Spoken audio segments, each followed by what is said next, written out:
While the rest of the world lived in chaotic villages, one civilization was dreaming of order: the Indus Valley, a world of engineers, not emperors. They were a civilization of water. They tamed the Indus and the lost Saraswati, using the rivers as a highway for a trade network that reached all the way to Mesopotamia. They were the first to standardize. Every brick in every city was made to the same ratio. It was the birth of mass production. At the heart of Mohenjo-daro was the Great Bath. Not a palace for a king, but a temple of water for the people. Purity was their highest law. They had indoor plumbing and sewage systems 4,000 years before London or New York. They understood that a clean city was a powerful city. They had a language, but it is a ghost. We see their script on thousands of seals, but we cannot read a single word. They remain the most silent of the great civilizations. We find no statues of warriors, no murals of war.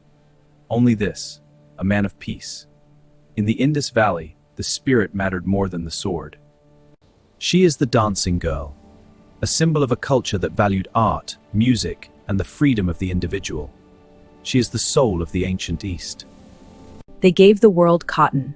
While others wore heavy wool or skins, the Indus people wore the clouds. They were the first fashion moguls of history. The Sumerians called them Meluja. They were the legendary traders of the East, bringing ivory, gold, and exotic birds to the courts of Sargon the Great. Is this the birth of yoga? The Pashupati seal shows a lord of animals in meditation.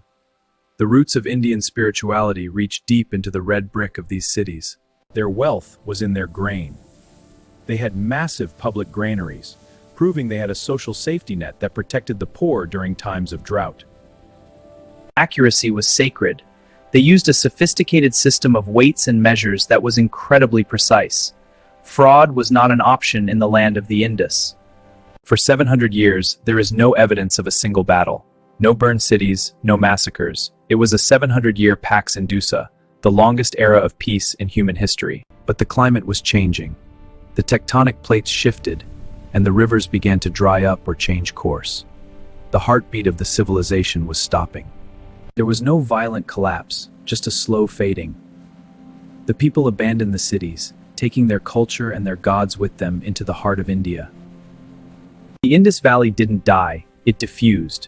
Their architecture, their cleanliness, and their spirit of trade became the foundation of all future Indian civilizations. They were the masters of the peaceful city. Are you ready for the rise of the Vedic warriors who followed? Like and follow for the birth of India.